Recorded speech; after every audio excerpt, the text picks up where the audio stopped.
ठीक है। सो आपको ये देखना है कि क्या आप इस रियल 50,000 में हैं या नहीं है। ठीक है, तो कोशिश, और इसके लिए क्या जरूरत है, सिर्फ एक ही चीज की, पता है क्या, इंटेंट, नियत। इसमें होने के लिए ना सिर्फ इंटेंट की आवश्यकता होती है। क्या आपका इंटेंट ऐसा है? इंटेंट का मतलब होता है कि मैं जो भी करूंगा, जैसा भी करूंगा, पूरा करूंगा, किसी भी तरह के बहानेबाजी और हवाबाजी के बिना। That is what I mean by saying intent. ठीक है, कोई भी शॉर्टकट नहीं ढूंढूंगा, किसी भी चीज को जल्दी करने की कोशिश नहीं करूंगा, हर काम को पूरा अच्छे से और कंप्लीट करने की कोशिश करूंगा।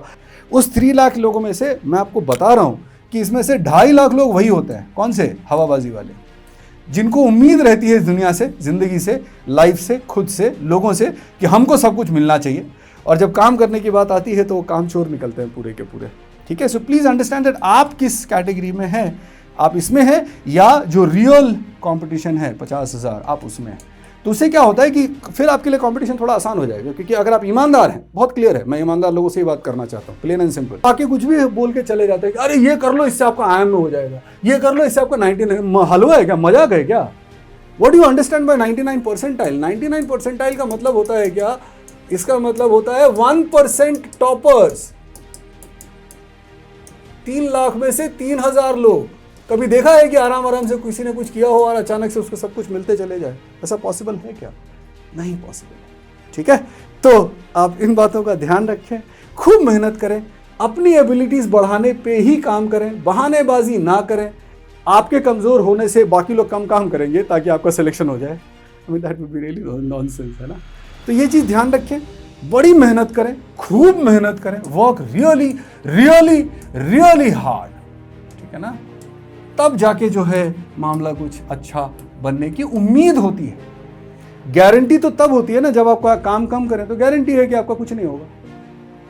ठीक है, अगर आप कम काम करेंगे ना तो गारंटी है कि कुछ भी नहीं मिलेगा। इसमें बहुत सिंपल है, इसमें मतलब ज्यादा मैं बोलूं कि लोग उल्टा बोलते हैं नॉर्मली, मतलब मुझे उल्टा लगता है वो। ज्ञान देने के लिए आजकल के ज़माने में हर कोई बड़ा उतावला रहता है। किसी भी अच्छे काम को करने के लिए ज्ञान की ज़रूरत भी होती है। इम्पॉर्टेंट ये है कि ज्ञान कहाँ से लिया जाए, कौन बता रहा है, उसका खुद का अनुभव कितना है, कैसा है, उसका खुद का आउटकम कैसा है। दूसरा, किसी भी अच्छी चीज़ को करने के लिए हमें कुछ ना कुछ इन्फॉर्मेशन, नॉलेज की आवश्यकता तो होती ही है, लेकिन हम उसको जानने के बाद, इन्फॉर्मेशन, नॉलेज लेने के बाद इस्तेमाल कैसे करें, स्टेप वाइज प्रोसेस कैसे फॉलो करें, उसका कुछ डिस्कशन हम इस सेशन में करेंगे, एक पर्टिकुलर पॉइंट के बारे में, जो कि है MBA एज अ करियर और उसकी एंट्री।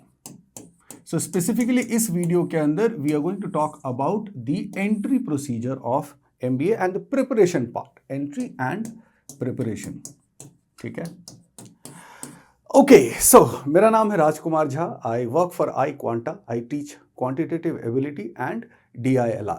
ठीक है, तो अगले कुछ देर के अंदर मैं ये बताने की कोशिश करूंगा कि जो भी लोग MBA में एडमिशन लेना चाहते हैं उनके लिए कैट का एक एंट्रेंस एग्जाम होता है, वो एग्जाम देना पड़ेगा।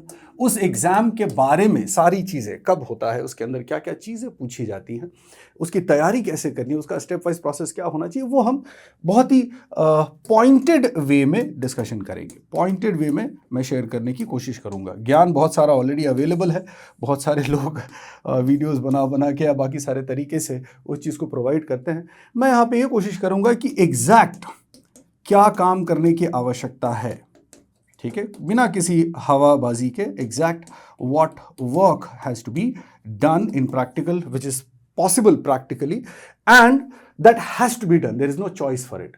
सी, end of the day it is a competitive exam. तो अगर कॉम्पिटिटिव है तो कॉम्पिटिशन होगा। ठीक है, सो अलग अलग जगह के लोग, अलग अलग तरह के लोग, अलग अलग स्ट्रीम के बच्चे, अलग अलग एबिलिटी के बच्चे अपने अपने ढंग से, अपने अपने तरीके से, अपने सोशल एनवायरनमेंट, अपने इकोनॉमिक बैकग्राउंड, अपने टाइम अवेलेबल के हिसाब से तैयारी करेंगे, पढ़ाई करेंगे। तैयारी करेंगे मतलब पढ़ाई करेंगे। And of the day it is study based, education based process. तो पढ़ाई करेंगे तो हमें यह समझना जरूरी है कि हम क्या काम करें, कितना काम करें कि एक बढ़िया रिजल्ट लेकर के आ सके। ठीक है, चलिए फिर क्या जैसे बोलते हैं सब इन्फ्लुएंसर्स, तो चलिए शुरू करते हैं। Okay, so everything that you need to know about CAT exam, उसको सिंपल मैनर में, शॉर्ट एंड क्रिस्प मैं शेयर करने की कोशिश करूंगा। कैट एक एंट्रेंस एग्जाम है जिसके थ्रू आप MBA, अब MBA क्यों करना है, किसको करना चाहिए नहीं करना चाहिए, इसकी बात मैं इस सेशन में नहीं करूंगा, ठीक है। ये हार्डकोर इन्फॉर्मेशन सेशन होगा कि जिन्होंने डिसाइड कर लिया है एमबीए क्यों करना है, वो एक अलग मैटर है, उसके लिए अलग वीडियोस हैं या उसके लिए अलग सेशंस हम करेंगे या करते भी रहते हैं। अभी जिन लोगों ने ये डिसाइड कर लिया कि एमबीए में जाना है, ठीक, एमबीए जिसका नाम पीजीडीबीए पीजीडीएम अलग अलग कॉलेजेस में अलग अलग हो सकता है, उसमें ना जाएं, ठीक है। इंस्टीट्यूट्स का नाम समझने की कोशिश करें। Institutes are more important, like Ahmedabad है, बैंगलोर है, कोलकाता है, या और भी कई सारे एफएमएस हैं, और भी कई सारे अच्छे कॉलेजेस हैं जिससे आप एमबीए कर सकते हैं। उसकी तैयारी के लिए जो सबसे इंपॉर्टेंट एग्जाम है कैट, दूसरे एग्जाम्स भी होते हैं, दूसरे एंट्रेंस एग्जाम्स भी होते हैं, जैट है, एनमैट है, स्नैप है, ठीक है, और भी कई सारे होते हैं।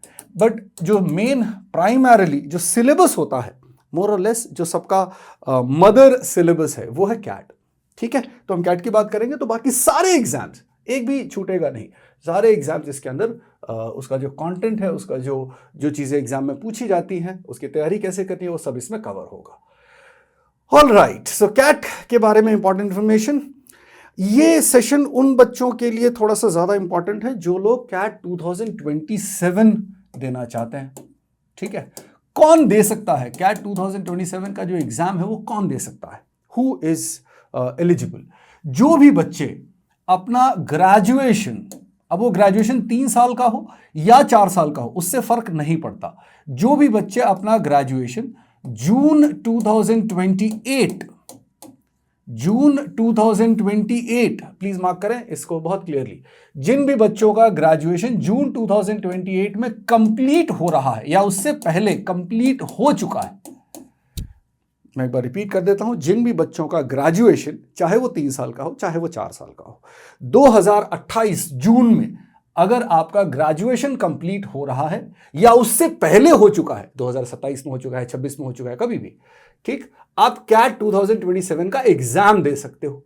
एग्जाम कब होता है? एग्जाम का जो डेट है वो नॉर्मली नवंबर के महीने का जो आखिरी संडे होता है, जो लास्ट संडे होता है, यूजुअली वो सेकेंड लास्ट हो सकता है, दिसंबर का फर्स्ट हो सकता है, बट हाँ मोस्टली पिछले 15-20 सालों से हमने यही देखा है कि नवंबर का जो लास्ट संडे होता है उसके उस दिन कैट का एग्जाम होता है। सो कैट 2027 के लिए एलिजिबिलिटी क्राइटेरिया ये हो गया कि जून 2028 या उससे पहले, ऑन और बिफोर, ये सारे बच्चे जो हैं कैट 2027 का एग्जाम दे सकते हैं, और उनका जो एमबीए शुरू होगा वो जुलाई 2028 से एमबीए शुरू होगा, ठीक है। यदि आप क्लियर करते हैं तो वहां से आपका प्रोसेस चालू होगा। अच्छा, अब जो बच्चे ग्रेजुएशन जून 2028 में कंप्लीट करेंगे, ठीक है, तो उनका जो फाइनल ईयर होगा वो 2027-28 में चल रहा होगा, फाइनल ईयर 2027-28 में चल रहा होगा, ठीक, यानी अभी प्री फाइनल ईयर में होंगे इस वक्त। अगर मैं फ्रेशर्स की बात करूं जो अभी कॉलेज में है, अभी 2026-27 में, तो अभी क्या जो बच्चे इस सिचुएशन में है जिनका ग्रेजुएशन 28 में कंप्लीट होगा, क्या उनको भी करना चाहिए नहीं करना चाहिए, उसके लिए भी मैंने एक अलग से वीडियो बना दिया है कि कितना ड्यूरेशन लगता है, कितना काम करना होता है, वो सारी चीज़ें हैं, उसके लिए एक अलग सेशन भी है। अभी मैं ये देख रहा हूँ कि जो क्वांटम ऑफ नॉलेज है, क्वांटम ऑफ सिलेबस है, क्या उसकी तैयारी करने के लिए समय चाहिए। तो जो बच्चे फ्रेशर्स हैं उनके लिए बड़ा ज़रूरी होता है कि एक पहले बेसिक समझें, फिर उसके ऊपर उसका रिविज़न करें या रिपीट करें, फिर उसकी प्रैक्टिस करें उसके क्वेश्चंस की, ठीक, एंड बाद में उसकी टेस्टिंग करें। तो जो बच्चे अभी शुरू कर रहे हैं उनके लिए ऑब्वियसली टाइम ड्यूरेशन काफ़ी ज़्यादा चाहिए होगा। तो अगर आप ध्यान से देखो तो 2 साल सोचने में लगता है कि अरे ये तो अगले साल है, तो 2 साल का टाइम है, 2 साल एक्चुअली है नहीं। We are already sitting in the month of May 2026। अभी अगर मई 2026 है तो वैसे ही 1 साल और 4-5 महीने, मुश्किल से 16-17 महीने, तो टाइम एक्चुअली बहुत ज़्यादा है। नहीं, ऐसा भी नहीं है, 2 साल नहीं है, 1.5 साल से भी कम है, या 1 साल से थोड़ा सा ज़्यादा टाइम है। तो ये नहीं सोचना कि बहुत सारा टाइम है, ठीक है। चलिए इसमें ज़रा एक टाइमलाइन देख लेते हैं। कैट 2027 जो उसका प्रोसेस होता है, उसका एप्लीकेशन यूजुअली जुलाई के महीने में हर साल होता है, तो जुलाई 2027 में उसका प्रोसेस चालू होगा। फॉर्म भरने की आखिरी डेट जो है अगस्त में या सितंबर 1st-2nd वीक तक होती है, ठीक है। और एप्लीकेशन फीस वगैरह सब जो लेट फी के साथ वो सब करा के एडमिट कार्ड जो है अक्टूबर 2027 तक कैट 2027 के लिए रिलीज हो जाएगा। एग्जाम नवंबर में और रिजल्ट दिसंबर के महीने कभी सेकेंड वीक में, कभी थर्ड वीक में, दिसंबर के लास्ट वीक में, और कभी कभार जनवरी के फर्स्ट सेकेंड वीक में। जो भी है, दिसंबर जनवरी के महीने में रिजल्ट आता है, नवंबर दिसंबर के महीने में एग्जाम्स होते हैं। तैयारी उससे पहले आप 6 महीने, 1 साल, 2 साल, जितना भी आपके पास समय है जो आप दे सकते हैं, आपको करना चाहिए। ठीक है, चलिए, बहुत अच्छी बात है। कैट एग्जाम जो कंडक्ट करता है, यूजुअली जितने भी आईएम्स हैं 24-25, हर साल एक दो ऐड भी होते हैं, अच्छी बात है, आईएम्स आर गुड ब्रांड। तो जो भी आईएम्स है वो रोटेशन बेसिस पे कैट का एग्जाम कंडक्ट करते हैं। एग्जाम कंडक्ट करने का मतलब कि जो क्वेश्चंस हैं, पेपर क्रिएट करना, ठीक है, पेपर क्रिएट करना और फिर उसका लॉजिस्टिक्स कवर करना कि कौन सा दिन होगा, कहाँ पे होगा, कौन कौन से सेंटर्स में एग्जाम होगा, उसका प्रोसेस क्या होगा। आई मीन ये एक कंप्यूटर बेस्ड टेस्ट है, कंप्यूटर बेस्ड टेस्ट है, ठीक है। कंप्यूटर बेस्ड का मतलब ये होता है कि आपके सामने एक कंप्यूटर स्क्रीन दी जाएगी और उसके ऊपर क्वेश्चन सारे डिस्प्ले होंगे, आप उस पर अपना आंसर्स मार्क करेंगे। ऑब्जेक्टिव पेपर होता है। ऑब्जेक्टिव पेपर का मतलब ये होता है कि क्वेश्चंस हैं, हर एक के क्वेश्चंस के सामने ऑप्शंस हैं, उस ऑप्शंस पे आपको क्लिक करना है कि जो भी करेक्ट ऑप्शन आपको लगता है वो आप क्लिक करेंगे, ठीक है। ओके, सो कौन कंडक्ट कर रहा है? 2026 का आईएम इंदौर कंडक्ट कर रहा है, 2027 का एक्सपेक्टेड है कि आईएम अहमदाबाद कंडक्ट करेगा। सो रोटेशन बेसिस पे ये लोग आपस में चेंज करते रहते हैं। जो अभी तक ये देखा गया कि जो पुराने वाले आईएम्स हैं, ज़्यादातर जो 6-7 पुराने आईएम्स हैं, ABCLKI, ये अभी तक कंडक्ट कर रहे हैं। हो सकता है आगे नए वाले आईएम्स भी कंडक्ट करें, ठीक है। चलिए, बहुत अच्छी बात है। कैट एग्जाम का जो पैटर्न है, सो मोर और लेस लास्ट अगर आप देखें 10 साल का तो एटलीस्ट है ही ऐसा, last 10 years 66 to 68 questions total, 66 to 68 questions total पूछे गए। जैसे 2024 में 68 क्वेश्चंस थे, 2025 में 66 क्वेश्चंस थे। तो एक्चुअली यहाँ पे ना वर्बल एबिलिटी में 22 और 24 ये थोड़ा बहुत चेंज हुआ है। लॉजिकल रीजनिंग, डेटा इंटरप्रिटेशन में भी कभी 22, कभी 24। सो मेनली 66 या 68 क्वेश्चंस ये इस तरह से रहता है, ठीक है। तो इसमें 2 टाइप के क्वेश्चन होते हैं। मैंने अभी बताया था थोड़ी देर पहले कि ऑब्जेक्टिव क्वेश्चंस होते हैं। कुछ क्वेश्चन जो हैं टीटा होते हैं। टीटा का मतलब ये होता है टाइप इन दी आंसर, मतलब आपने क्वेश्चन सॉल्व कर लिया और सामने वहां पे एक ब्लैंक स्पेस आएगा, उस ब्लैंक स्पेस में आप कीबोर्ड के माध्यम से आप अपना आंसर टाइप कर पाएंगे, ठीक है। अच्छा, अब उसकी जो मार्किंग होती है, usually every correct answer 3 marks. एक क्वेश्चन अगर आप सही करते हैं तो आपको 3 मार्क्स मिलेंगे, और नेगेटिव आंसर गलत किया तो नेगेटिव मार्क्स भी मिलेगा, यानी आपके मार्क्स कट जाएंगे अगर आपका आंसर गलत हुआ तो। लेकिन ये वाला जो है ना, ये सिर्फ ओनली फॉर जो ऑप्शन वाले क्वेश्चंस होते हैं, ओनली फॉर ऑब्जेक्टिव क्वेश्चंस, ठीक है। मतलब क्या हुआ कि जो टीटा वाले क्वेश्चंस हैं उसमें नेगेटिव मार्किंग नहीं होती है। ये एक अच्छी बात है, अच्छी बात भी है, बट वही है कि अभी इसमें अच्छा एक काम करते हैं, अभी उसके बारे में एनालिसिस नहीं करते हैं। आप जब पहले थोड़ी बहुत पढ़ाई कर लेंगे फिर उसके टेक्निकल डिटेल्स के बारे में भी बात करेंगे। फिलहाल के लिए इन्फॉर्मेशन जो है, अच्छा, यूजुअली 8 क्वेश्चंस हर सेक्शन में, 8 questions in every section, are 7-8 थोड़ा बहुत इधर उधर हो सकता है, उसमें बहुत ज़्यादा स्टिकी होने की जरूरत नहीं है। सो 7-8 क्वेश्चन, ऐसा बोल सकते हैं कि 1/3 ऑफ द पेपर जो है वो टीटा रहता है, जिसमें आपको आंसर्स टाइप करने होते हैं ब्लैंक स्पेस में। बाकी ऑब्जेक्टिव क्वेश्चंस होते हैं जिसमें ऑप्शंस मार्क करने होते हैं, ठीक है। ओके, कैट का सिलेबस 27 लिखा है बिकॉज ये उस हिसाब से टारगेट का, अदरवाइज कैट का सिलेबस मोर और लेस सेम ही रहता है। अगर आप ध्यान से देखें 3 मेजर सेक्शन है। पहला सेक्शन जो है वो क्वांटिटेटिव एबिलिटी या मैथमेटिक्स है। कौन सा वाला मैथमेटिक्स? चैंपियन वाला मैथमेटिक्स, PhD BSc ग्रेजुएशन वाला मैथ्स नहीं, स्कूल, जो भी आपने स्कूल में पढ़ा है। एक चीज समझो, जो कैट का एग्जाम होता है उसमें कोई भी बच्चा अपीयर हो सकता है, किसी भी ग्रेजुएशन स्ट्रीम का बच्चा अपीयर हो सकता है, चाहे वो आर्ट्स का हो, चाहे वो साइंस का हो, ठीक है, चाहे वो कॉमर्स का हो, कोई भी बच्चा, इंजीनियर हो, नॉन इंजीनियर हो, है ना, चार्टर्ड अकाउंटेंट हो, मेडिकल स्टूडेंट हो, कोई भी बच्चा, CA हो, कोई भी बच्चा अपीयर हो सकता है। तो जो स्कूल का सिलेबस है सिर्फ वही है जो हर बच्चे ने पढ़ा होगा, है ना। किसी भी बोर्ड का बच्चा हो, इंडिया के किसी भी स्टेट का बच्चा हो, उसके अंदर किसी भी बोर्ड का बच्चा हो, स्कूल का जो सिलेबस होता है मोर और लेस सेम होता है। अब वही सारी चीजें अगर आप ध्यान से देखें, arithmetic, algebra, geometry, number system and permutation, combination, probability, so more और लेस ये वही सारा चीजें होती हैं जो सब लोग पढ़ते हैं। इसके बाद 11-12 का जो मैथ्स होता है वो यूजुअली सिर्फ साइंस का बच्चा पढ़ता है, ठीक है। तो उससे सिर्फ 1-2 टॉपिक्स ही होते हैं जो कि परम्यूटेशन, कॉम्बिनेशन, प्रोबेबिलिटी है, और वो भी नॉन टेक्निकल तरीके से पढ़ा जाता है, ठीक है। तो ऐसा नहीं है कि जिन बच्चों ने 10th के बाद मैथ्स नहीं पढ़ा उनको तकलीफ होगी, नहीं, वो एक बहुत बड़ा मिथ है, उससे बाहर निकलें। 10th तक का, अप टू टेंथ ऐसा बोल सकते हैं कि 90% of CAT mathematics is from up to 10th subjects that you study और the topics that you study. I mean ये टॉपिक्स अगर आपको ध्यान हो, profit loss percentage, SICI, indices surds, equations, inequalities, modulus, maxima minima, linear equations. हाँ, अब उसमें ये है कि मैक्सिमा मिनिमा है या फंक्शंस ग्राफ है, तो ये थोड़ा सा एडवांस लेवल होता है। लेकिन अगर आपने अलजेब्रा इक्वेशंस वगैरह पढ़ा है, कोऑर्डिनेट ज्योमेट्री 10th में होता है ना, 10th में भी होता है, तो और जितना पॉइंट्स, प्लेन्स, लाइन्स, सर्कल जितना आपने वहां पढ़ा है वो सारी चीजें यहां पे इस्तेमाल हो जाती हैं। तो नया एकदम से टेक्निकली कुछ ऐसा आ जाएगा जो 10th के बाद नहीं पढ़ा, उससे रिलेटेड क्वेश्चंस होंगे? नहीं, बिल्कुल नहीं, हमेशा ये ध्यान रखना है। ठीक है, सो 10th तक का मैथ्स अगर आपने पढ़ा है तो आप इसकी तैयारी में आपको बहुत अच्छी हेल्प हो जाएगी। ओके, दूसरा जो सेक्शन होता है that is called LRDI, logical reasoning data interpretation. ठीक, अब इसके अंदर दो सेगमेंट्स हैं, लॉजिकल रीजनिंग है, डेटा इंटरप्रिटेशन है। अब ये क्या है? अब ये स्कूल के सिलेबस में नहीं होता, या इनफैक्ट किसी भी सिलेबस में नहीं होता। ठीक है, तो मैं एक छोटा सा एग्जांपल देता हूं। जैसे पजल्स आपने लाइफ में सब बच्चों ने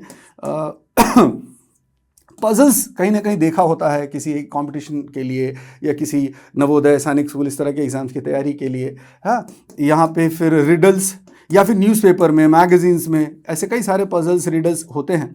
ये उसी का थोड़ा सा डिजाइंड वर्जन है या एडवांस वर्जन है। तो जो आपने बचपन में किया पजल्स, रिडल्स, ये उसका थोड़ा सा एडवांस वर्जन है।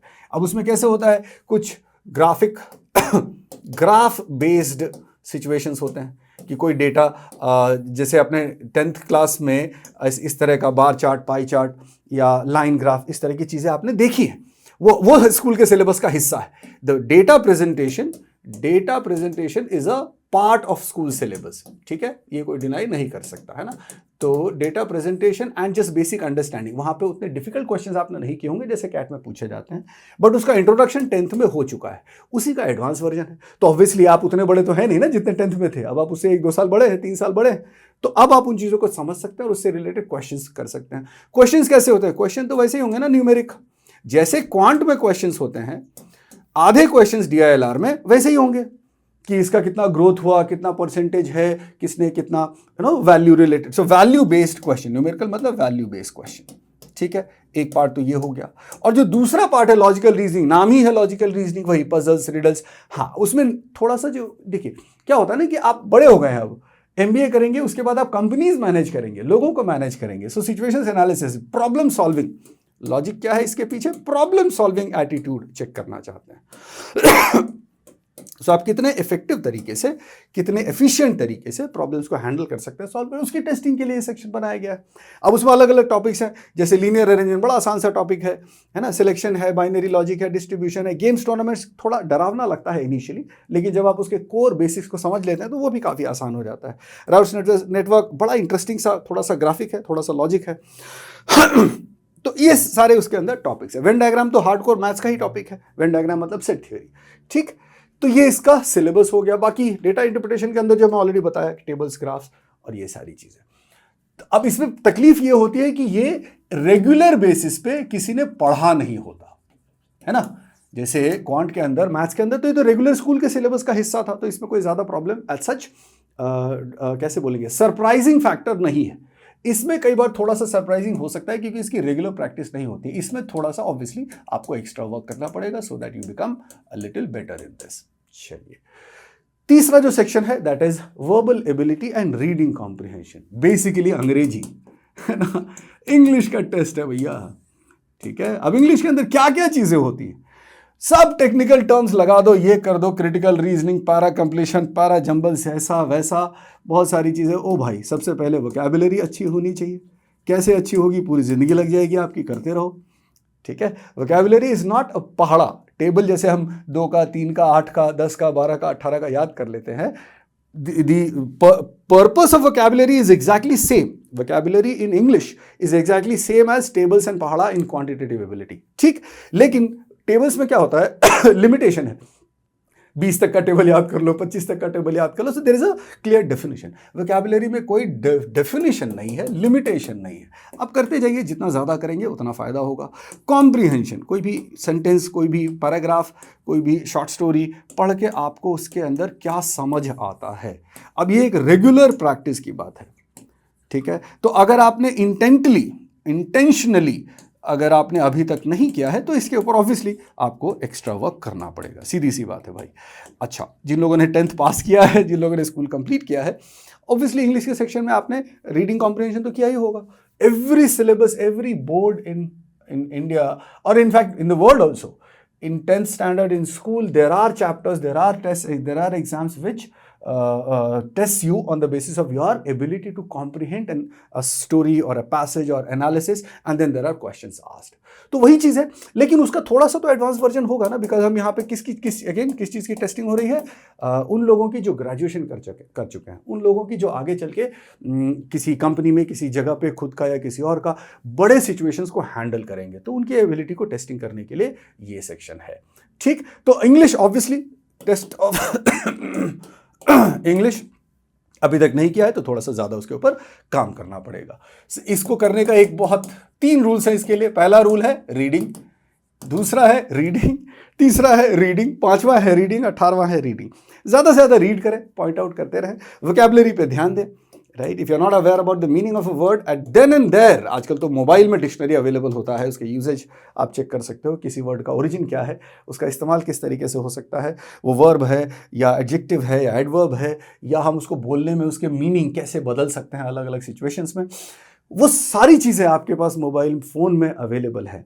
Make it a habit that whenever you come across something that you are not aware of, उसी वक्त उसको चेक करें, सारा कुछ उसके बारे में जानने समझने की कोशिश करें। ऐसा कोई बुक मेंटेन करने की आवश्यकता नहीं होती, ठीक है, लेकिन आप जितना ज़्यादा पढ़ते रहेंगे उतना फ़ायदेमंद होगा, ठीक है।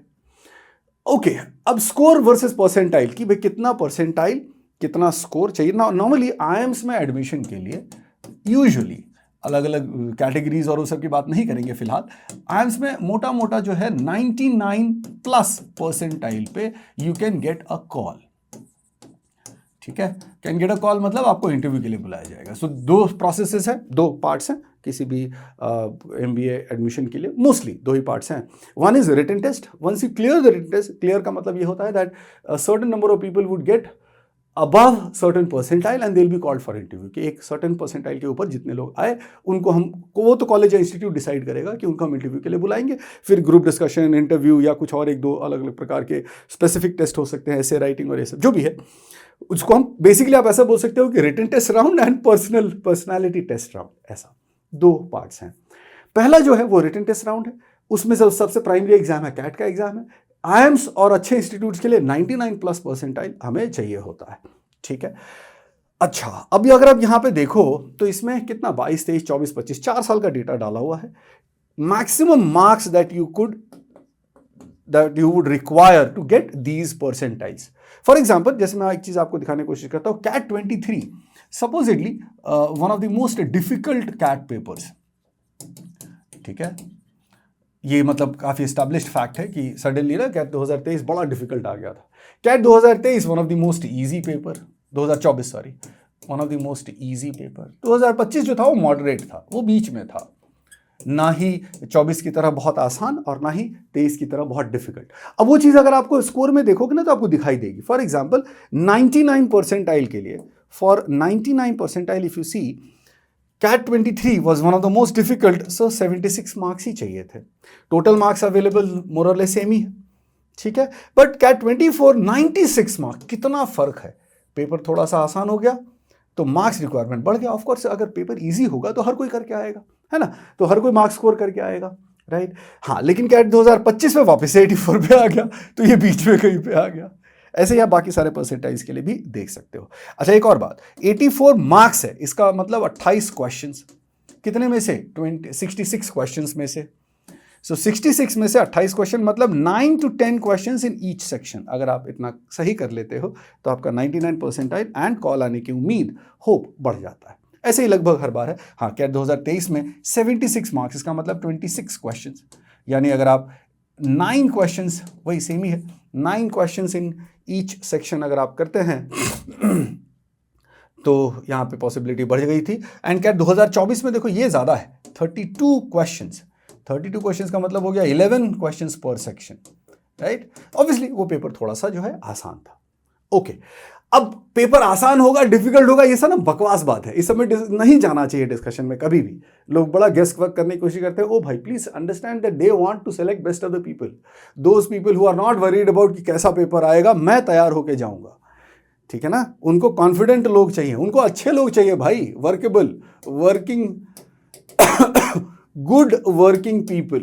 दे require people who do not look for excuses, ठीक है, people who do not look for shortcuts, people who are confident, people who are internally powerful, कि ठीक है कितना भी डिफिकल्ट होगा हम हैंडल करेंगे, उसको समझने की कोशिश करेंगे, उसके सामने डट के उसका मुकाबला करेंगे, जैसा भी क्वेश्चन होगा उसके हिसाब से हम अपना परफॉर्म करने की कोशिश करेंगे, बट उसके लिए हम तैयार होके जाएंगे फुल्ली, राइट। इसीलिए मैंने बोला कि ये सब चक्करों में नहीं पड़ना कि इस बार कैसा होगा सर बताओ, गेस करो, ये सब नाटक है, बकवास है, नहीं सुनना। अगर कोई ऐसा बोले भी तो उसकी बात इग्नोर कर देना, सच्ची ईमानदारी से बता रहा हूँ। 26-27 साल का एक्सपीरियंस है मेरा, 2000 से कैट के लिए मैं पढ़ा रहा हूँ। तो ये सब चक्करों में आप नहीं जाना कि पेपर ईजी होगा, डिफिकल्ट होगा, मोस्ट इंपॉर्टेंट क्वेश्चंस, है ना।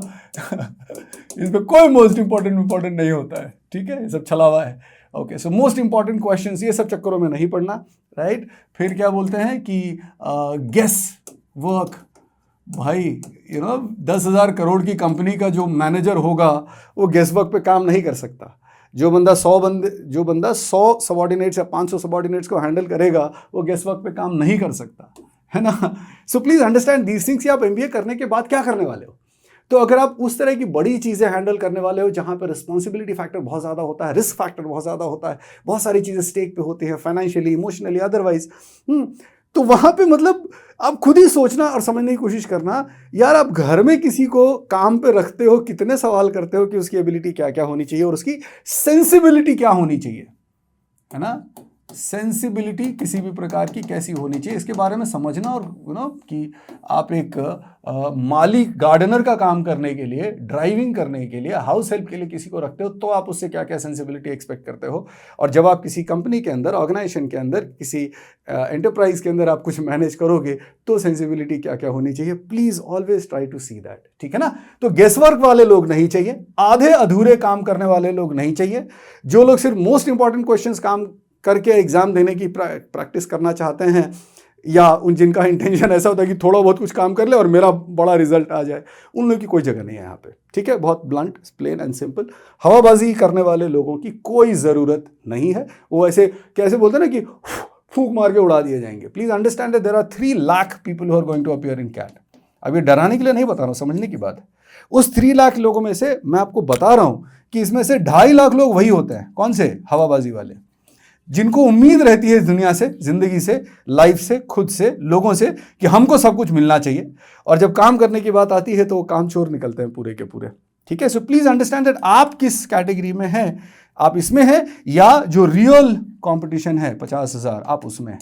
तो उससे क्या होता है कि फिर आपके लिए कंपटीशन थोड़ा आसान हो जाएगा, क्योंकि अगर आप ईमानदार हैं, बहुत क्लियर है, मैं ईमानदार लोगों से ही बात करना चाहता हूँ, प्लेन एंड सिंपल, ठीक है ना। चीटर्स, बेईमान, शॉर्टकट वाले लोगों की जरूरत नहीं है, कैट को भी नहीं है, अब उसका कोई मीनिंग भी नहीं है, वो क्लियर भी नहीं कर पाएंगे, माँ बाप का सबका पैसा वेस्ट करेंगे, खुद का टाइम, एनर्जी, इमोशंस खराब करेंगे, तो उनको नहीं करना चाहिए। मैं तो साफ साफ बोल रहा हूँ। अगर आप ये 50,000 में, तो आपके लिए फिर कंपटीशन दिखना आसान हो जाएगा, बिकॉज इस 50,000 में से लगभग 10,000 ऐसे हैं जो फाइनली सेलेक्ट होंगे अच्छे इंस्टीट्यूट्स में। तो ये 20% हुआ ना। People get scared because of this number, कि वो सोचते हैं कि 10,000 का सिलेक्शन होगा इस 3 लाख में से। ना भाई, ये 3 लाख कंपटीशन में है ही नहीं ना, ये मस्ती करने के लिए एग्जाम देने जा रहे हैं, है ना। उनके लिए बड़ा फेस्टिवल वाला दिन होता है कि अच्छा तू भी एग्जाम देने आया, मैं भी आया, है ना, मैं पराठे लाया, तू संतरे निकाले ना। सो वो सारे लोग होते हैं। आप देखिए कि आप उस कैटेगरी में हैं, या आप रियली सीरियस इनफ है टू डू दोज थिंग्स जो मैंने पहले बताया कि आप क्या करने वाले हैं। एमबीए करके लोग क्या करते हैं, अब सोचो उसके बारे में कि एमबीए करने के बाद अब किस तरह का काम करोगे। तो जैसा एनवायरनमेंट, जिस तरह के लोग, जिस तरह के प्रॉब्लम सॉल्विंग आप वो कर, कितना बढ़िया, मतलब सोच के मुझे बड़ी खुशी होती है, अच्छा लगता है। ऑब्वियसली अब आपको भी पता है कि वो क्या काम करते हैं, कुछ अचीव करते हैं, कुछ क्रिएट करते हैं, कुछ इंफॉर्मेशन लोगों तक प्रोवाइड करते हैं, कुछ सर्विसेज, कुछ प्रोडक्ट्स बनाते हैं, बेचते हैं। तो वो उस लेवल का काम कर पाने के लिए कैसे लोग होने चाहिए? I mean, does it require too much of information? Think about that. ठीक है, सो आपको ये देखना है कि क्या आप इस रियल 50,000 में हैं या नहीं है। ठीक है, सो कोशिश, और इसके लिए क्या जरूरत है? सिर्फ एक ही चीज की, पता है क्या? इंटेंट, नियत। इसमें होने के लिए ना सिर्फ इंटेंट की आवश्यकता होती है। क्या आपका इंटेंट ऐसा है? इंटेंट का मतलब होता है कि मैं जो भी करूंगा, जैसा भी करूंगा, पूरा करूंगा, किसी भी तरह के बहानेबाजी और हवाबाजी के बिना। That is what I mean by saying intent. ठीक है, कोई भी शॉर्टकट नहीं ढूंढूंगा, किसी भी चीज को जल्दी करने की कोशिश नहीं करूंगा, हर काम को पूरा अच्छे से और कंप्लीट करने की कोशिश करूंगा। ऐसा करूंगा जिससे मेरा, फैमिली का, सोसाइटी का भला हो सके, फायदा हो सके, चीजें आगे बढ़ सके बिना किसी स्वार्थ के। अब उसमें स्वार्थ का मतलब ये नहीं कि मैं बिल्कुल फ्री में करूंगा, सैलरी लूंगा या जो भी मेरा पेमेंट होगा वो करूंगा, बट हाँ, वो एक जेन्युइन एफर्ट की जो बात, basically I mean, I hope you understand, because if you do not understand then please get lost. ये भी है, जो बात अभी मैंने बोली इंटेंट के बारे में, अगर आपको समझ नहीं आया ना, तो आप वैसे भी कैट वाइट के लायक नहीं है, या किसी भी चीज के लिए, किसी भी बड़ी चीज के लिए, अच्छी चीज के लिए, रिस्पॉन्सिबल चीज के लिए लायक नहीं है। ठीक है, तो रिवाइंड करके भी डायलॉग सुन लेना। एनीवेज, सो इंटेंट अगर आपका सही है तो आप ऑटोमेटिकली उस 50,000 में होंगे। आपकी सोच, your thinking will make you different. तो याद रखना, आपका कंपटीशन 3 लाख लोगों से है ही नहीं, आपका कंपटीशन सिर्फ 50,000 लोगों से है। That makes it little easier to understand and workable. All right, तो ये हो गई बात जो है इंफॉर्मेशन की। अब तैयारी कैसे करनी है ना? How to prepare, what to do, उसका जो स्टेप वाइज प्रोसेस है, that I am going to explain now. What exactly, what work to do, right? This is a completely content, knowledge, application driven process that you need to follow. ठीक है, ये बात समझनी बड़ी जरूरी है कि आपने कोई चीज पढ़ा, ठीक है, समझा, उसको इस्तेमाल किया। ये पूरा 3 स्टेप्स हैं जो आपको जब हम कैट के लिए, जब I mean we are iQuanta, we prepare students for MBA entrance exam, जैसे in case if you don't know, and कैसे करना है एक एक स्टेप, वो जो है मैं आपको एक्सप्लेन करने की कोशिश करता हूं। लेट्स से पहला स्टेप, किसी भी काम को, दुनिया के किसी भी काम को, ये तो पढ़ाई की बात है तो ऑब्वियसली यहां पे किसी भी काम को करने के लिए आपको उसके बेसिक कॉन्सेप्ट पता होने चाहिए। चाहे वो, जैसे अब अगर कैट के कॉन्टेक्स्ट में बात करें तो quantitative ability, DILR and VRC, उनके लिए जो है उसमें एक ही बस QA ऐसा है, क्वांटिटेटिव मैथ्स ऐसा टॉपिक है जिसके अंदर एक डिफाइंड सिलेबस है। VRC और DLR में तो सिलेबस भी बहुत ज़्यादा डिफाइंड नहीं है, कुछ भी हो सकता है। बट अगर सिलेबस डिफाइंड नहीं है इंग्लिश में, तो कम से कम वो वहाँ पे एक थोड़ी सी अच्छी बात यह है कि जो हम आमतौर पे पढ़ते हैं उस तरह के क्वेश्चंस होते हैं। QA में थोड़ा डिफिकल्टी यहाँ से आ जाता है कि नंबर ऑफ टॉपिक्स बहुत सारे हैं, चैप्टर्स बहुत सारे हैं, बट फिर यहाँ पे फायदा ये है कि हमने स्कूल में पढ़ा होगा, 90% चीज़ें हमने स्कूल में पढ़ी होंगी, लेकिन थोड़ा बहुत भूल चुके होंगे, ऑब्वियस सी बात है ना, समय गुजर जाता है, या कई बार मैथ्स में स्कूल में हम उतने अच्छे नहीं होते। इसमें कोई बहुत रॉकेट साइंस नहीं है। मैथ्स में कमज़ोर होना कोई बुराई नहीं है, कोई प्रॉब्लम नहीं है। प्रॉब्लम तब है जब हम उसके लिए कुछ करते नहीं है, सिर्फ उसको एक सॉन्ग बना के, गाना बना के और हर जगह गाते रहते हैं, मेरा मैथ्स अच्छा नहीं है, मैं मैथ्स में वीक हूँ। तो अगर आपका वो गाना गाने वाला इंटेंट है तो आपको तकलीफ पड़ेगी और तकलीफ बनी ही रहेगी। तो इंटेंट क्या होना चाहिए? मैं उसके कॉन्सेप्ट्स को स्टेप वाइज पढ़ूँ। कैसे पढ़ूं? तो उसको स्टार्ट करने के लिए जो है सबसे पहले हमने बनाया एसेंशियल। एसेंशियल का मतलब होता है कि भाई पहले जो क्या क्या बेसिक इंग्रेडिएंट्स, अगर मुझे बिरयानी बनानी है तो पहले मुझे राइस या बेसिक मसाले वो चाहिए, तो ये वो चीज़ है। तो एकदम बेसिक कॉन्सेप्ट से यहाँ पे पढ़ाई शुरू होती है कि कोई भी टॉपिक का क्या मतलब होता है, परसेंटेज का क्या मतलब होता है, फ्रैक्शंस का कन्वर्जन कैसे करते हैं, उसको इस्तेमाल कैसे कैसे करते हैं, बहुत ही बेसिक तरीके से।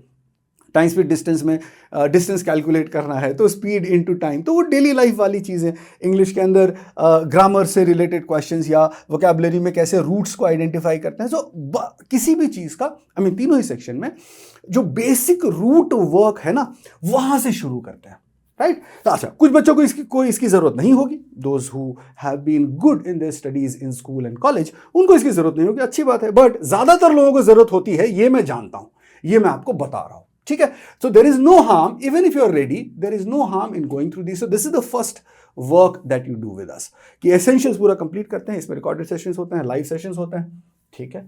यहां से शुरू हो गई बात। फिर आता है फाउंडेशन बिल्डिंग।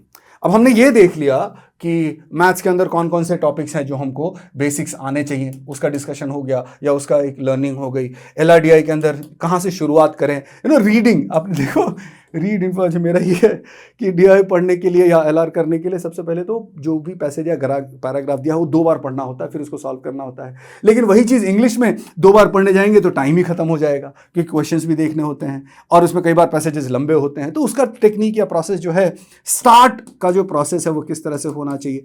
तो आपको एक बार ये जब समझ आ जाता है तो आपको एटलीस्ट ये पता होता है कि कौन कौन सी चीज़ें सीखनी है, कितनी सीखनी है, कितने वॉल्यूम में और कितनी इंटेंसिटी की, ठीक। यहां पे ये चीज कंप्लीट हुई। जब ये हो जाता है फिर आता है फाउंडेशन बिल्डिंग, कि हमें पता चल गया क्या करना है, अब बेसिक को स्ट्रांग कैसे करें। तो उसके अंदर जो है अब जैसे आपने वीआरसी एसेंशियल की बात करें इसके अंदर, तो कुछ जो भी टाइप्स ऑफ पैराग्राफ होता है, या रीडिंग कॉम्प्रिहेंशन का हो गया, वोकैबुलरी का हो गया, इन्फ्रेंशियल रीजनिंग का हो गया, ठीक है ना, वो सारा कुछ यहां पे पहले कवर होगा। उसके कुछ एग्जाम्पल्स आपको सॉल्व कराए जाएंगे, ठीक। फिर उसकी प्रैक्टिस होगी, राइट। तो एक बेसिक फंडामेंटल जो है इंग्लिश से रिलेटेड वो वीआरसी एसेंशियल में कवर हुआ। सेम चीज नॉन इंजीनियर्स क्वांट। अब ये क्या है, अब यहाँ पे इंजीनियर्स के प्रति कोई बायस या अगेंस्ट ऐसा कुछ नहीं है। जैसे कोर्स का नाम डाल दिया कि समझने में आसान हो जाता है। एक नॉर्मली कॉन्सेप्ट है कि भाई जिसने इंजीनियरिंग की है उसका मैथ्स थोड़ा बहुत अच्छा होगा, हालांकि मैं इस बात को नहीं मानता हूँ। कई बार इंजीनियर्स की भी थोड़ी बहुत तकलीफ होती है मैथ्स में, and I am okay with that, and everybody should be okay with that, that doesn't matter, है ना। बस ये कोर्स का नाम डाल दिया है तो उससे बायस नहीं रखना। हाँ, ये इंपॉर्टेंट क्या है, जिनका मैथ्स वीक है उनके लिए, ठीक है। बहुत सिंपल लॉजिक हो गया। तो अब अच्छा, जैसे कि मैंने पहले बताया कि मैथ्स वीक है उनके लिए भी है, और जिनका मैथ्स अच्छा है उनके लिए भी है कि एक बार रिवीजन शुरुआत में ही हो जाए। इनिशियल रिवीजन ऑफ बेसिक फॉर्मूले, बेसिक टॉपिक्स, वो शुरुआत में हो जाती है। ये एक तरीके से ऐसा हो गया कि एस्टैब्लिश हो गया कि अच्छा ये चीज़ें मुझे आती हैं, जो नहीं आती थी वो मैंने इसके अंदर बेसिक्स, बिल्कुल बेसिक कॉन्सेप्ट्स वो सीख लिया हर टॉपिक के लिए, ठीक है। ये हो गया इंजीनियर्स क्वांट के लिए। एलआरडीआई एसेंशियल्स, जैसे यहाँ पे मतलब किसी भी एलआरडीआई में यूजुअली कैसा होता है कि एक बड़ा सा सेट होता है।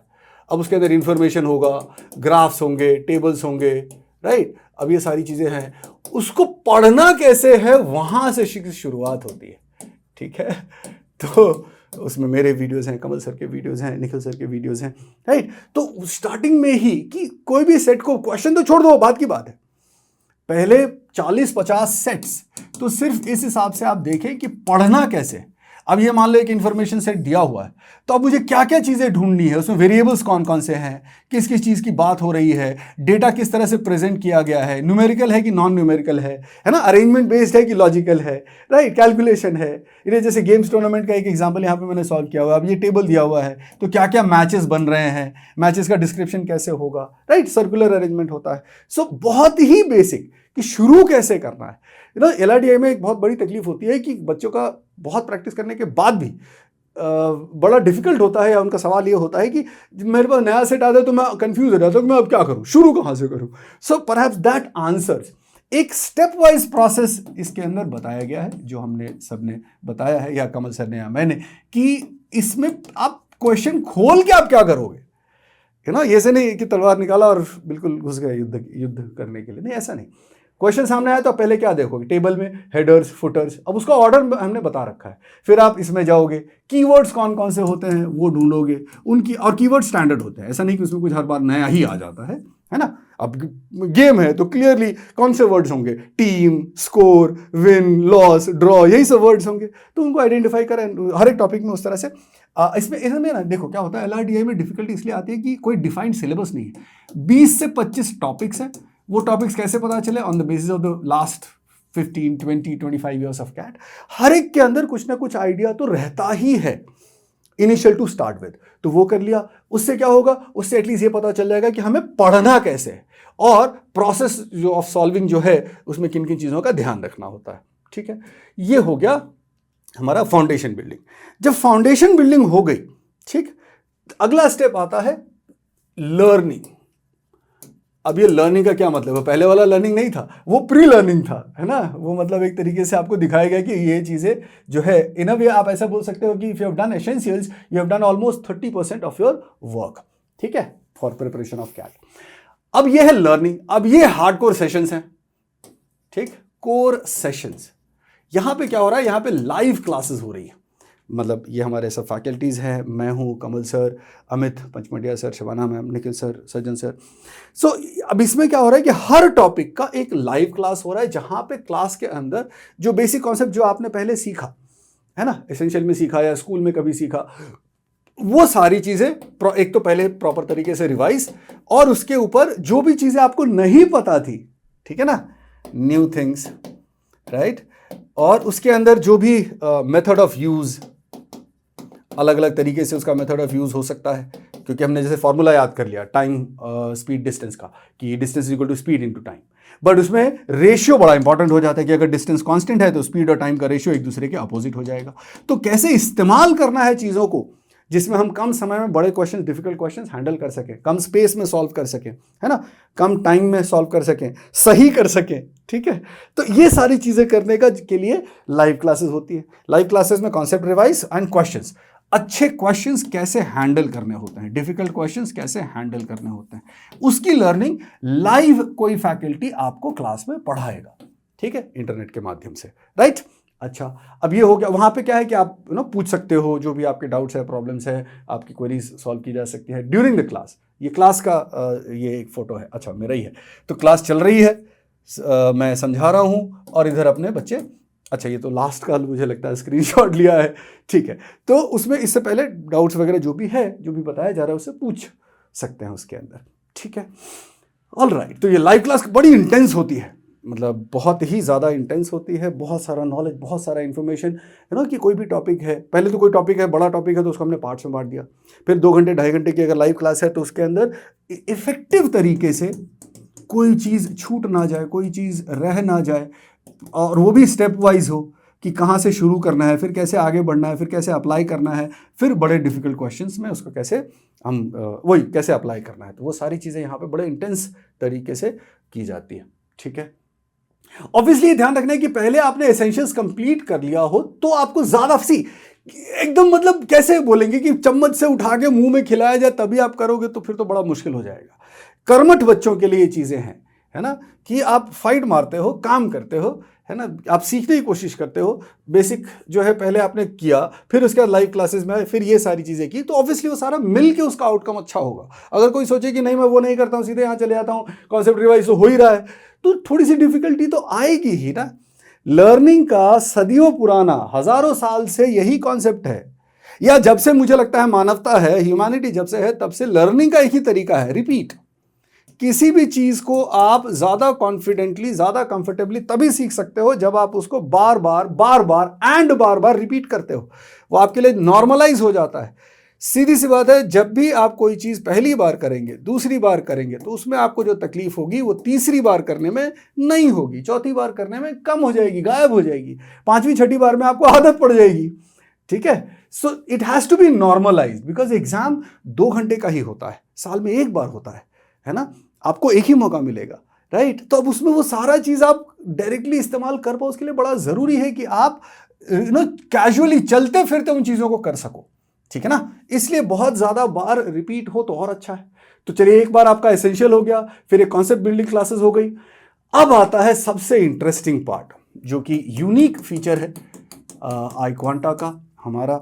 इसके अंदर एप्लीकेशन क्लासेस होती है। अब ये क्या चक्कर है, ये देखते हैं। तो यहाँ पे एसेंशियल्स में कुछ लाइव क्लासेस, कुछ रिकॉर्डेड क्लासेस, कॉन्सेप्चुअल क्लासेस सारे लाइव हो गए।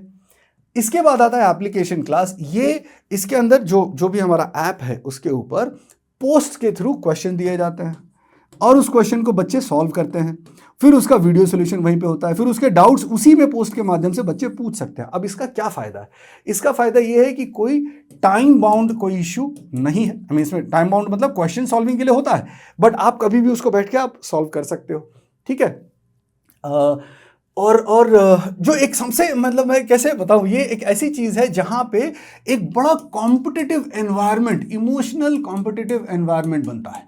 ठीक, बच्चे आपस में compete करते हैं और अपने कंफर्ट के अंदर विद अपने with comfort of timing and space and मतलब जैसे मैं लाइव डांटने के लिए वहां पे नहीं होता हूँ, ठीक है। यूजुअली क्लास में कैसा होता है कि लाइव चल रहा है, feedback and so on and so on. यहाँ पे क्या है कि आप अपने कंफर्ट के हिसाब से और कंप्लीट भी कर रहे हो, कंफर्टेबल भी बैठे हो और ज्यादा कर रहे हो। एक तो रिपीट कर रहे हो और ज्यादा काम कर रहे हो। That is where application class becomes really really important. तो यूजुअली कैसे होता है, after every live class for the same topic there is an application class. तो जो भी आपने लाइव क्लास में सीखा उसी के बेसिस पे क्वेश्चंस यहां पे फिर से आएंगे, नए क्वेश्चंस आएंगे, अच्छे क्वेश्चंस आएंगे। ठीक है, अच्छे क्वेश्चंस मतलब थोड़े सी लाइव क्लास में तो हमने कुछ एक्सप्लेन करना हो तो थोड़े बहुत कुछ इजी क्वेश्चंस किए, फिर कुछ डिफिकल्ट क्वेश्चंस किए। यहां पे मोस्टली सारे कैट लेवल के क्वेश्चन जो हैं काफी सारे यहां पे डिस्कशन होते हैं। So this gives an upper edge to I contest students as far as CAT preparation is concern. ठीक है, इसके बाद आ जाओ, अब ये हो गया, पढ़ाई की बात हो गई। इसके बाद self practice. Self practice obviously is the most important factor of any preparation. अब सेल्फ प्रैक्टिस में the first thing that comes is assignments. For every chapter, every topic there is an assignment, जिसके अंदर depending upon the intensity of the topic, depending upon how many questions have been asked from the topic, उस topic से पहले कितने questions cat में पूछे गए हैं रेगुलर बेसिस पे, उसके बेसिस पे 20 क्वेश्चन, 30 क्वेश्चन, 40 क्वेश्चन असाइनमेंट के फॉर्म में आपको दिए जाते हैं। अब इस असाइनमेंट में वीडियो सोल्यूशन है, वो उसमें सारे के सारे क्वेश्चन ऑब्जेक्टिव या टीटा के फॉर्मेट में होते हैं जैसे एक्चुअल कैट में होते हैं। आप ऐप पे उसको आंसर कर सकते हो। सबसे मजेदार बात कि क्या सिचुएशन है, एक बड़ा खूबसूरत सा कॉम्पिटिटिव एनवायरनमेंट बनता है कि कितने लोगों ने कितना किया, आपका कैसा हुआ, आपकी पोजीशन कैसी है उस सॉरी उस असाइनमेंट के अंदर, राइट। सो ये बड़ा बढ़िया सा जो है एक एनवायरनमेंट बनता है। बट हाँ, ये आप तब करेंगे जब आपने क्या क्या किया हो, बेसिक्स कर लिया हो, कहाँ पे, एसेंशियल्स में, ठीक। उसके बाद जो कॉन्सेप्ट्स कर लिया हो, कहाँ पे, लाइव क्लासेस में, और प्रैक्टिस चेकिंग जो है कर ली हो एप्लीकेशन क्लास में। तो जब आपने कर लेते हैं तो वो करने के बाद फिर आप असाइनमेंट्स करेंगे, ठीक। ये हो गया। उसके बाद स्पेशल इनिशिएटिव्स होते हैं on the app. There is a constant flow of different questions from different topics. Daily LRDI का एक सेट, डेली आरसी का एक passage, daily articles to read and different practice session during the daytime also. So depending upon your time availability ये सब चीजें आप कर सकते हो, ठीक है। अच्छा, उसके नेक्स्ट जो आता है LRDI इंसेप्शन मॉड्यूल। ये बड़ा ही खास एक है, यूनिक कैसे बोलेंगे, मॉड्यूल है जिसके अंदर ऑलमोस्ट 100 सेट्स।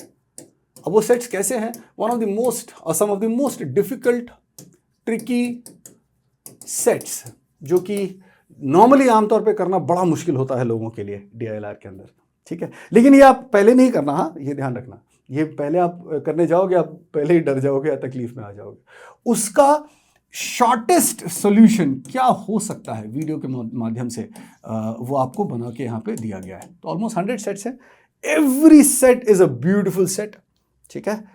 यहाँ पे 50 लिखा है इसलिए मैंने क्लैरिफाई कर दिया कि ऑलमोस्ट 100 सेट्स आएंगे जब तक आपके पास पहुंचेगा। Every set is a beautiful set, right. अगर आप उसको नॉर्मली करने जाएंगे तो आपको 1 घंटा, 1.5 घंटा, 2 घंटा भी लग सकता है। उसका हर सेट का क्या अप्रोच होना चाहिए, ठीक है। नॉर्मली हम ऐसा बोलते हैं कि इंसेप्शंस अगर आपने कर लिया तो आपकी कैट की प्रिपरेशन 90% कंप्लीट हो जाती है, ठीक है। सो कहने का मतलब उसका एक सेट एक क्लास के बराबर है। क्लास मतलब एक लाइव क्लास के बराबर है, ठीक है। तो ये, और आप अपने, ये रिकॉर्डेड है तो ये अपने टाइम के हिसाब से कर सकते हो। इंपॉर्टेंट ये है कि शुरुआत में नहीं करेंगे, ये आप कब करेंगे, जब आपने ऑलरेडी 300-400 सेट्स DI के सॉल्व कर लिए हों अपने लाइफ टाइम में, फिर आप इसके अंदर जाएंगे। Okay, engineers VRC। अब इसमें वही है कि जैसे क्वांट में नॉन इंजीनियर्स का सिग्निफिकेंस क्या था कि जो लोग वीक इन क्वांट है, उस तरह से इंजीनियर्स VRC ऐसा कोई असम्पशन नहीं है। As I said there here also there is no bias कि इंजीनियर्स है तो उनका इंग्लिश कमजोर होगा। सो बट हाँ, जैसे एक नाम दिया है, जो लोग इंग्लिश में वीक हैं, राइट, तो उनके लिए एक बहुत बड़ी हेल्प हो जाती है कि वो कैसे शुरू करें। किसी भी चीज का ना सबसे बड़ा प्रॉब्लम होता है स्टार्ट कैसे करें, वहीं पे सारा मामला अटक जाता है। स्पेशली जो लोग थोड़े वीक हैं, मैंने पहले भी बोला है, क्वांट में भी, इंग्लिश में भी यही बोलता हूं, वीक होना प्रॉब्लम नहीं है। वीक रहना प्रॉब्लम है। जब ये पता चल जाए आपके मुंह से कभी अगर या आपके मन में कभी अगर ख्याल आ गया कि मैं एक पर्टिकुलर सब्जेक्ट में वीक हूं, और वो ख्याल है 1 महीने बाद, 4 महीने बाद, 8 महीने बाद, 1 साल बाद, तो आपकी प्रॉब्लम है, आप खराब हो, प्लेन एंड सिंपल। ज्यादा उसमें ना रसगुल्ला या मिठाई या लॉलीपॉप की जरूरत नहीं है, बहुत सिंपल है। वीक होना प्रॉब्लम नहीं है, ठीक है ना। कोई भी ना पैदा नहीं होता इंग्लिश की एबिलिटी के साथ या क्वांट की एबिलिटी के साथ, वो पढ़ते हैं, बहुत बार पढ़ते हैं। अब एक छोटा सा एग्जांपल है, आपको 2 का टेबल याद है? ओके। आपको 18 का टेबल याद है? ओके। आपने कितनी बार 2 का टेबल अपने लाइफ में पढ़ा है जैसे भी, और कितनी बार 18 का टेबल पढ़ा है? जैसे ये देख लो ना, जैसे ये देख लो, अगर आपने 2 का टेबल आपको याद है तो वो इसलिए नहीं क्योंकि 2 अच्छा नंबर है, आसान नंबर है, इवन नंबर है, छोटा नंबर है, नहीं। वो आपको इसलिए याद है क्योंकि आपने शायद कम से कम नहीं तो 700-800 बार अपनी लाइफ टाइम में किया है। आपको 18 का टेबल अगर याद है तो अच्छी बात है, बट अगर नहीं याद है तो वो इसलिए नहीं याद है क्योंकि आपने पूरी लाइफ टाइम में शायद 15 या 20 बार ही 18 का टेबल इस्तेमाल किया होगा, पूरे स्कूल लाइफ टाइम में। कंपेयर कर लो, तो आपको इसलिए आता है या नहीं आता है कोई भी चीज। सो इंपॉर्टेंट ये है कि आप ये बात मन में बिल्कुल बिठा लें कि कोई भी सब्जेक्ट हो, कोई भी टॉपिक हो, अगर वो एकेडमिक टॉपिक है तो कोई भी सीख सकता है, इसमें कोई कंफ्यूजन नहीं है। somebody will take less time to do that, somebody will take more time to do that। ठीक है, आपको ये एक्सेप्ट करना होगा कि आपकी एबिलिटी, आपका लेवल किसी भी टॉपिक में कैसा है, एंड उसके अकॉर्डिंगली आपको वर्क करना होगा। ये बात बिल्कुल ईमानदारी से करेंगे ना तो बहुत फायदेमंद हो जाएगा। लोग यहाँ पे चीटिंग करना शुरू कर देते हैं कि ना हाँ मैं वीक हूँ लेकिन मैं शॉर्टकट से भी कर लूँगा। अरे शॉर्टकट तो उन बच्चों के लिए होता है जिन्होंने पूरा धमाका कर रखा हो, जिन्होंने सारी चीज़ों की लर्निंग अच्छी से कर ली हो, तो वो लोग शॉर्टकट इस्तेमाल कर पाओगे। जो कमज़ोर है वो कभी शॉर्टकट इस्तेमाल नहीं कर पाते, उनको समझ ही नहीं आएगा कौन सा सिचुएशन में कौन सा ट्रिक लगाना है, कौन सा शॉर्टकट लगाना है।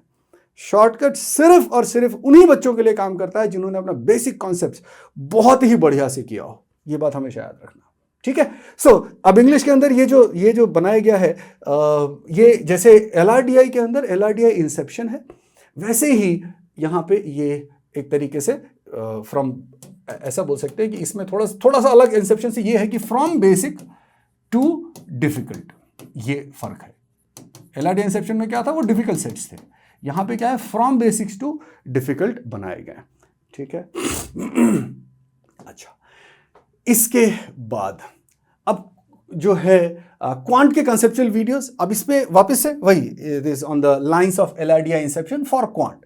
ये बढ़िया क्वेश्चंस, बहुत ही बढ़िया एक्सप्लेनेशन, राइट। कि उसको जो मैं शॉर्टकट ट्रिक्स वगैरह की बात कर रहा था, तो मैं ट्रिक शब्द इस्तेमाल नहीं करता हूँ, मेथड्स बोलता हूँ, different methods, right, different methods. अब शॉर्टकट वगैरह हो आप देखो, बट हमेशा याद रखना, मैं बार बार वही बोलूंगा कि इस तरह के जो मेथड्स हैं या ट्रिक्स हैं, ये सिर्फ वही लोग इस्तेमाल कर सकते हैं जिन्होंने बहुत ही बढ़िया कॉन्सेप्ट बिल्डिंग कर ली होगी।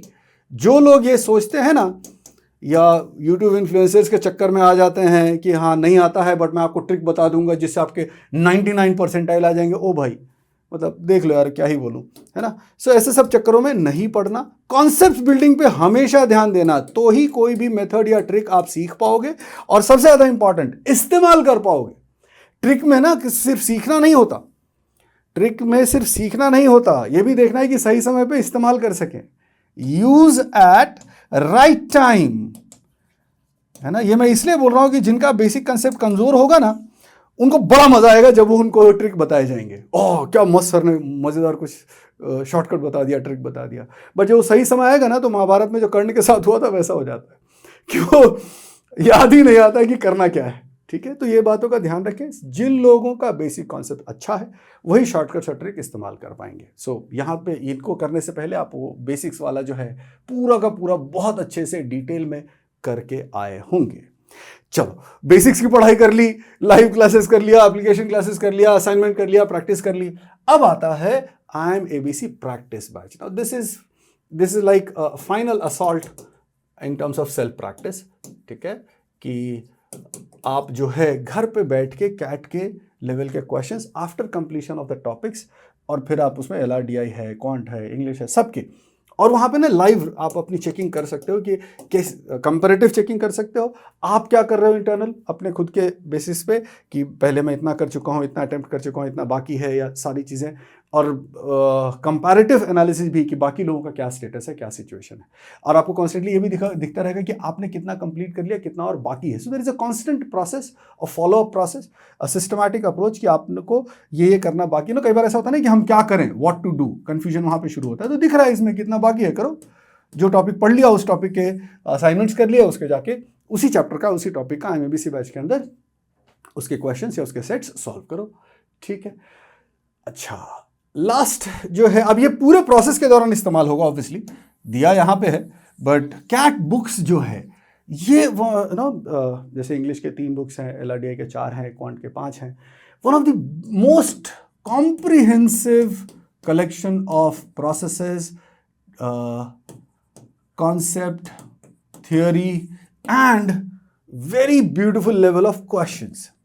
Questions from basics to difficult. From basics to difficult. In a very logical manner.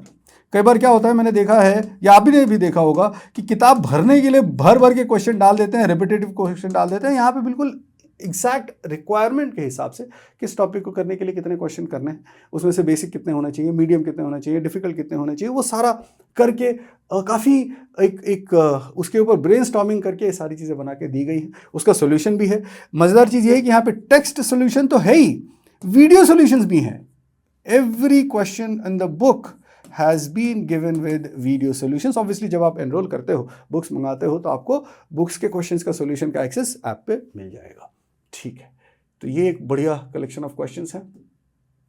अब आ जाओ, हो गई सारी पढ़ाई, ठीक। बाकी लोगों से कंपेयर कैसे किया जाएगा?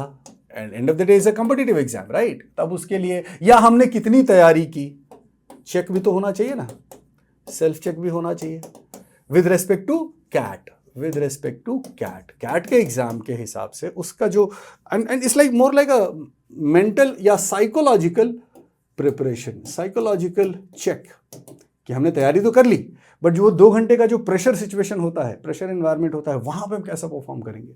तो ऑब्वियसली उसके लिए पूरा एक मॉक टेस्ट सीरीज है, ठीक है, जिसके अंदर कैट के टेस्ट हैं, बाकी एग्जाम्स के भी हैं। अभी मैं सिर्फ कैट्स की ही बातें करूंगा। सब जो एग्जैक्ट कैट का जो एग्जाम, एक्चुअल एग्जाम होता है ना, उसका जैसा इंटरफेस होता है वैसा ही आपके कंप्यूटर स्क्रीन पे एग्जैक्ट सेम जैसा एक्चुअल कैट होता है, exactly same as actual CAT appearance. अब इस साल चेंज कर दे तो अलग बात है, बट पिछले 10-15 सालों से उन्होंने जो अपीयरेंस है वो चेंज नहीं किया है, ठीक। तो एटलीस्ट उससे आपको ना इंपॉर्टेंट क्या होता है कि मैंने पहले एक जगह बताई थी कि सरप्राइज फैक्टर जो है वो आपको एलिमिनेट करना होता है। मेंटल साइकोलॉजिकल प्रिपरेशन के अंदर बहुत ज़रूरी है कि साइकोलॉजिकल फैक्टर जो है, सरप्राइजिंग फैक्टर जो है वो हटाना होता है। वो कब होगा? रेपिटेशन से।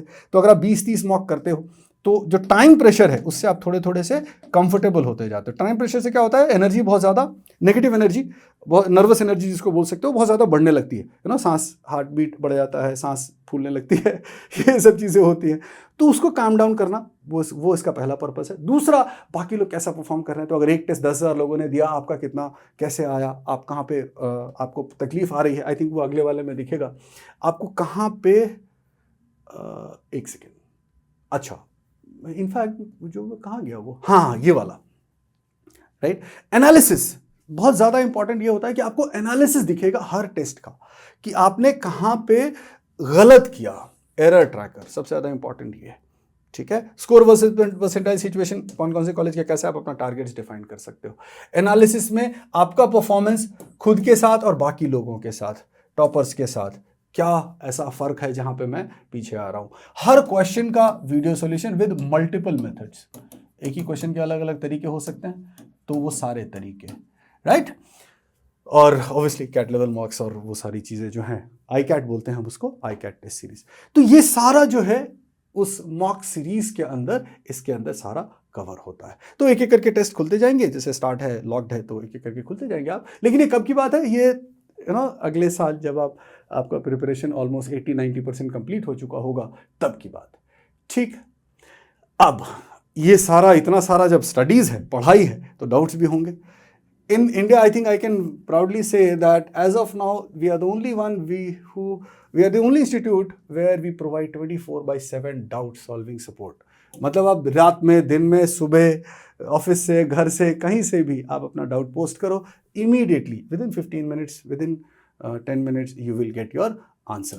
ठीक है, और वो कंफर्म भी करेंगे कि भाई तेरे को समझ आया, तूने पूछा था, तो आपको कंफर्म करके बताना पड़ेगा कि yes I am done with this, नहीं आया तो दोबारा बताएंगे. ठीक है, so there is a complete team which work relentlessly and any time of the day or night you will get your doubts solved, which is very important. क्या होता है ना कि डाउट्स में इशू ये होता है कि हम लिस्ट बनाएंगे डाउट्स का, फिर इंस्टीट्यूट जाएंगे, फिर एक टाइम मिलेगा हमें, उसको पूछेंगे करेंगे, तो उससे उस डाउट की इंपॉर्टेंस भी खत्म हो जाती है और उसका फ़ायदा बहुत ज़्यादा नहीं होता अगर वो बाद में सॉल्व होता है. तो इमीडिएटली सॉल्व हो तो जो चीज़ आप कर रहे हो उसके अंदर वो ऐड करता है, क्लैरिफिकेशन देता है, आपको क्लैरिटी देता है कि कैसे करना है. ठीक है, ऑल राइट. 100+ वो अभी, ये तो अभी ऐप के ऊपर जस्ट स्टार्ट हुआ है, इससे भी ज़्यादा है. Some of the days it has gone up to 500 also. So depending upon the time of the year, जैसे जब मॉक शुरू हो जाते हैं तो ऑब्वियसली डाउट थोड़े से ज़्यादा होते हैं.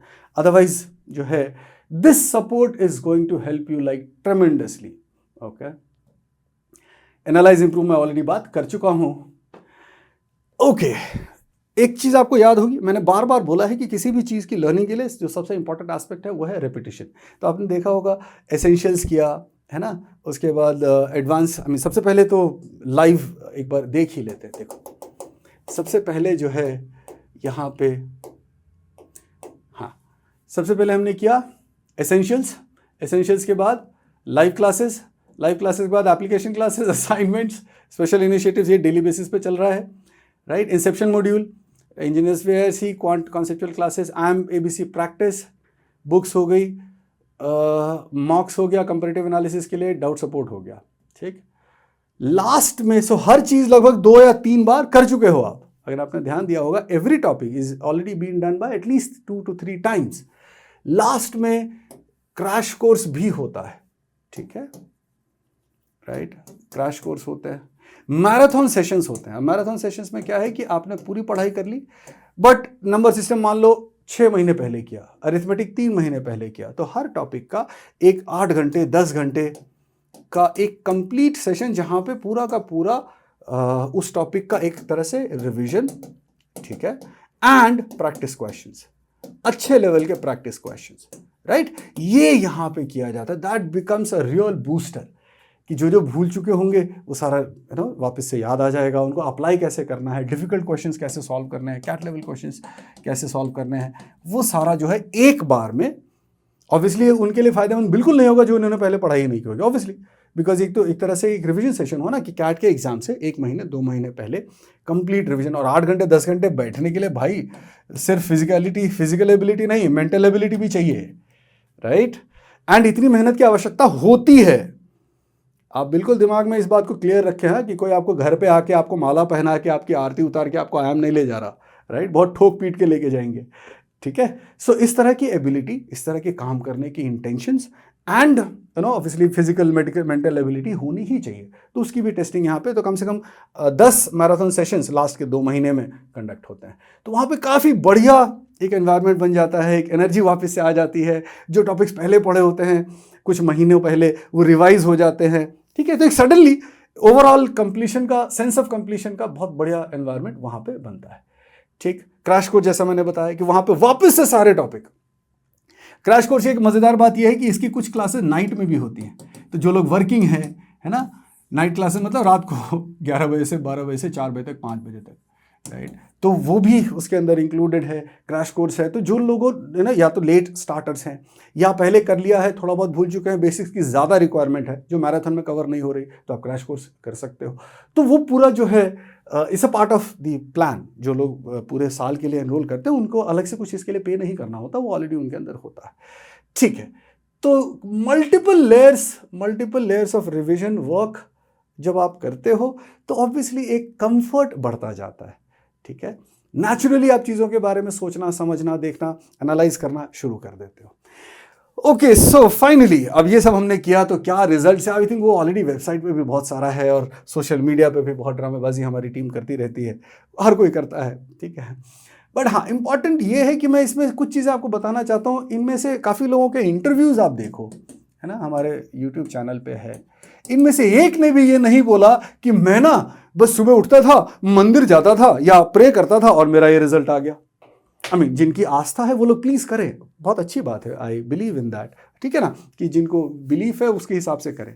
बट इनमें से किसी ने भी ये नहीं बोला कि मैंने एक पर्टिकुलर जूस पीता था जिससे मेरे इतने परसेंटाइल आ गए। इनमें से कभी किसी ने ये नहीं बोला कि मैंने ना शॉर्टकट से ट्रिक इस्तेमाल किया और मेरा इतना परसेंटाइल आ गया। इनमें से किसी ने भी 70 या 80 से कम मॉक टेस्ट नहीं सॉल्व किया है, 70 से तो ज्यादा ही किया है। इनमें से किसी का भी पहला मॉक टेस्ट अच्छा नहीं हुआ था। ये इंग्लिश में 0 लेके आया था कैट में अनमोल, वीआरसी में 0 परसेंटाइल, हाँ, इससे पिछले साल। इनमें से किसी ने भी ये नहीं बोला कि मैं तो बहुत कम सवाल सॉल्व करता था। इनमें से किसी ने भी ऐसा, या अच्छा अब दूसरा उल्टा कर देता हूं, इनमें से हर एक ने ये बोला that I kept working constantly through out my preparation irrespective of my mock result. इनमें से हर एक ने यह बोला कि मैंने पिछले जितनी चीजें थी, चाहे वो बुक्स हो, असाइनमेंट्स हो, ABC हो, वो मैंने 1.5 गुना टाइम्स किया। ना 1.5 गुना का मतलब ये होता है that you do it once and you do the difficult questions once again, so आधा वहां पे।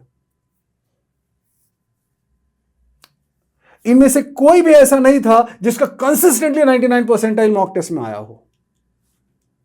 ये सब चीजें आपको जानना समझना जरूरी है। क्या होता है ना कि entire process you keep working ईमानदारी से कॉन्स्टेंटली, राइट, कि जितने फेलियर्स होने हैं एक्चुअल एग्जाम से पहले मॉक्स में हो जाए, जितनी कुटाई पिटाई होनी है लाइव क्लास में एंड मॉक्स में पहले ही हो जाए, जितनी गलतियां करनी है वो असाइनमेंट्स में, ABC में, मॉक टेस्ट में, प्रैक्टिस टेस्ट में, सेक्शन टेस्ट में, सब पहले ही हो जाए।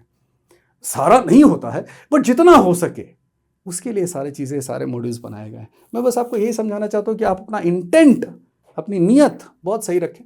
ये नीयत का मोरालिटी से कोई लेना देना नहीं है। मैं इंटेंट का जो मेरा कहने का मतलब वो ये है कि if I want to do something, what work am I doing, plain and simple. अगर मैं उम्मीद करता हूँ कि हल्का फुल्का काम करके मेरा वांट पूरा हो जाए तो फिर यार देख लो, मैं क्या ही बोलूँ, पिटाई हो जाएगी फिर, है ना। आई मीन सी क्या होता है ना, पीपल लाइक अस, कम से कम हम आपके बातों का जवाब दे पाते हैं। इस वीडियो के कमेंट में अगर आप कुछ पूछेंगे, मैं या हमारी टीम में से कोई उसका जवाब दे पाएगा। कैट देता है जवाब क्या, देखो मैं उनकी बुराई नहीं कर रहा हूँ बट उनका कोई सिस्टम है ही नहीं। They will not listen to you. You will go appear in CAT, उसका जो रिजल्ट आएगा उसके बेसिस आपको बुलाएंगे। जिनको नहीं बुलाया खत्म, देखना भी नहीं है, फूंक मार के उड़ा दिया कि बाकी 2,90,000 लोग भाड़ में जाओ। They don't bother, they want the best of the people. और वो बेस्ट सिर्फ एकेडमिक नहीं होता है, वो मेंटली होता है, मेंटल, साइकोलॉजिकल, ठीक है। तो इस बात को आप समझें, अपनी नीयत को सही रखें, अपनी एबिलिटी को बढ़ाने पे काम करें, ठीक है ना। आपके कमजोर होने से बाकी लोग कम काम करेंगे ताकि आपका सिलेक्शन हो जाए, I mean that would be really nonsense, है ना। तो ये चीज ध्यान रखें, बड़ी मेहनत करें, खूब मेहनत करें, work really really really hard, ठीक है ना। तब जाके जो है मामला कुछ अच्छा बनने की उम्मीद होती है। गारंटी तो तब होती है ना जब आप काम कम करें, तो गारंटी है कि आपका कुछ नहीं होगा, ठीक है। अगर आप कम काम करेंगे ना तो गारंटी है कि कुछ भी नहीं मिलेगा। इसमें बहुत सिंपल है, इसमें मतलब ज़्यादा मैं बोलूँ कि लोग उल्टा बोलते हैं नॉर्मली, मतलब मुझे उल्टा लगता है। वो आके कुछ भी बोल के चले जाते हैं कि अरे ये कर लो इससे आपका IIM में हो जाएगा, ये कर लो इससे आपका 99। हलवा है क्या, मजाक है क्या? What do you understand by 99 percentile? 99 percentile का मतलब होता है क्या? इसका मतलब होता है 1% टॉपर्स। 3 लाख में से 3,000 लोग। कभी देखा है कि आराम से किसी ने कुछ किया हो और अचानक से उसको सब कुछ मिलते चले जाए? ऐसा पॉसिबल है क्या? नहीं पॉसिबल है, ठीक है। तो आप इन बातों का ध्यान रखें, खूब मेहनत करें, अपनी एबिलिटीज बढ़ाने पे ही काम करें, बहानेबाजी ना करें, एक्सक्यूजेस ना ढूंढें, हर चीज की रिस्पॉन्सिबिलिटी अपने ऊपर लें, बाकी चीजों से दूर हो जाए। दोस्ती, प्यार, मोहब्बत, सोशल मीडिया, इन्फ्लुएंसर्स, थोड़ा उनसे दूर रहें, अपना काम करें। अगर आप कोई टॉपिक सीखेंगे उसका आपको एग्जाम में फायदा होगा, नहीं सीखेंगे नहीं होगा। ये कोई रॉकेट साइंस नहीं है, बहुत सिंपल नॉर्मल बात है, ठीक है। So this is where I end, you know, ultimately just remember it is life is not fair, okay, right. Reward system का कोई फंडा है नहीं। कोई भी तरीका, कोई भी प्रोसेस, किसी भी चीज़ को लर्न करने का एक तरीका या 2 तरीके या 4 तरीके हो सकते हैं, ठीक है। एक तरीका है जो हार्ड वर्क का तरीका है, ये हमेशा काम करेगा नहीं करेगा इसकी गारंटी कोई नहीं दे सकता।